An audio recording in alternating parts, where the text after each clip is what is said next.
killing people and deals, burning food and international obligations. That is Russia today. Good afternoon, dear world. Henry Keane is here bringing hard truth in easy terms for the whole free world directly from Ukraine. Russia continues to shell Ukrainian cities. During the last days, the main target was Zaporizhzhia.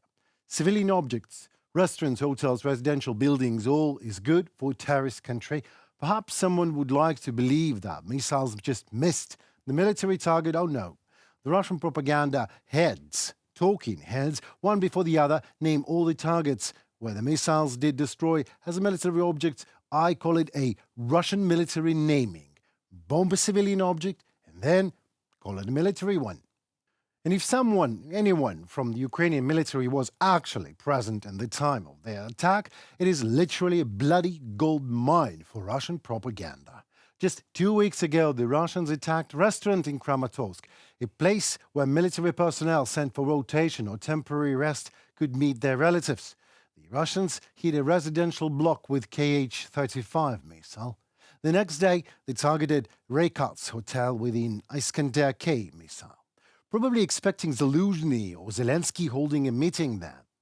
The civilian population of the front line in Zaporizhzhia suffers terribly from Russian terrorist attacks. 2 terrible attacks happened within 24 hours. They're dead, they're wounded, including children. During the attack on August 9th, the Russians killed 2 girls, local street singers.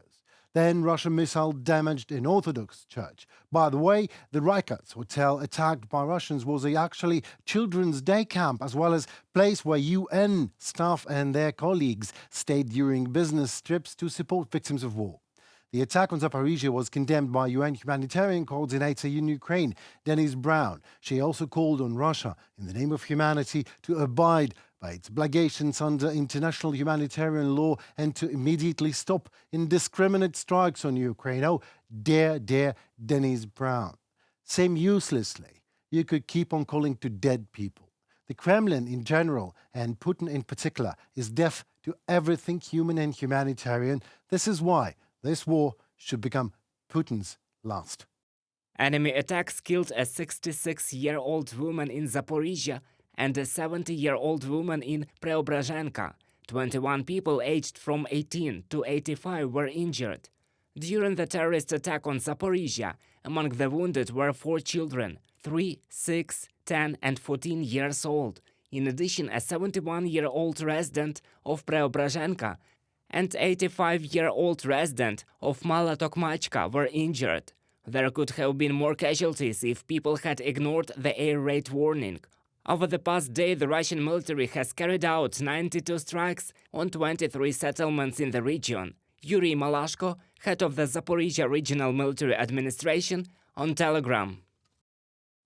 In order to protect the residents of Zaporizhzhia from Russian terror, it is necessary to expel the invaders from Ukraine. Well, mark my words, Russian officials responsible for systematic terror against Zaporizhzhia residents will be prosecuted as war criminals, just because it is actually who they are. Despite incredible difficulties, the Ukrainian counteroffensive continues. There are important successes in Melitopol and Berdyan areas.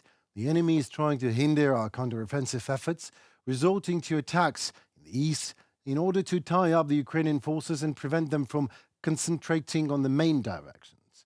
The success of the counteroffensive is measured not only by the liberated kilometers, but also by the destruction of enemy's military potential, in particular in the rear. The Ukrainian offensive is in no way slow. It is adequate to the current situation. Не забуваємо нашу головну мету. We do not forget our main goal, to win the war and not to lose the country. Ukraine must realize its historic chance for development, gained by the courage of our people, our entire nation. We're also preparing more defense packages for our warriors and more defense systems for the entire Ukrainian society, including air defense systems. Our counteroffensive in Ukraine can be assisted by providing mine clearance equipment, air defense systems, artillery and ammunition, long-range missiles, including ATACMS and armored vehicles. And if you think that Ukrainian counteroffensive is not too effective, let me give you a video from one of the Russian media's sources. These guys explain the Russian paratroopers heroically entered the rear of the armed forces of Ukraine and blew up the Ukrainian T-72B tank. Wow. Oh, well, what is that? Oh, is that the Z letter on Ukrainian tank? Really? A Z letter? Really forgot to rub it away? Well, nice try to blow a tank for propaganda purposes when all dead wrong after paying just too little attention to a detail so very Russian. What I wanted to say, the main battles of the 2023 offensive operation of Ukraine are yet to come. Ukraine has a firm intention to continue fighting and expel all of the occupiers from our land. Ukraine continues to work with the UN and Turkey to return to the previous format of grain agreements because this is critically important for the world's food security. In parallel, options for alternative ways and formats of functioning of the grain corridor are being worked out, taking into account the economic interests of partner countries. The Navy of Ukraine announced new temporary routes for the movement of civilian vessels to and from the Black Sea seaports of Ukraine. Previously, these routes were already proposed by Ukraine in an appeal to the International Maritime Organization. The IMO recognized Ukraine's right to free commercial shipping, which is guaranteed by international maritime law, and called on the Russian Federation to adhere to international conventions and stop threats to commercial shipping in the Black Sea. Consumers of Ukrainian food, in particular the People's Republic of China, countries of the Middle East and Africa, should put pressure on Moscow in an organized manner to end its blockade of Ukrainian ports.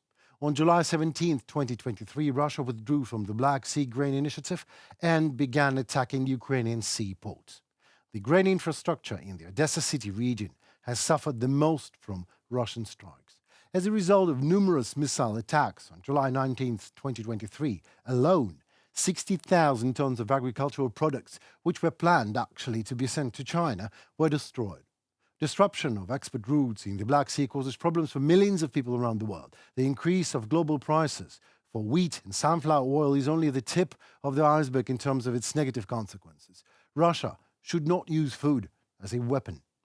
It was Henry Keane on UATV English, hoping to give you the hard truth in easy enough terms in our daily wrap-up today. Comment, like and subscribe. Let us know your thoughts in the comments below. Your opinion matters most to us. Stay safe and tuned for more tomorrow. See you soon.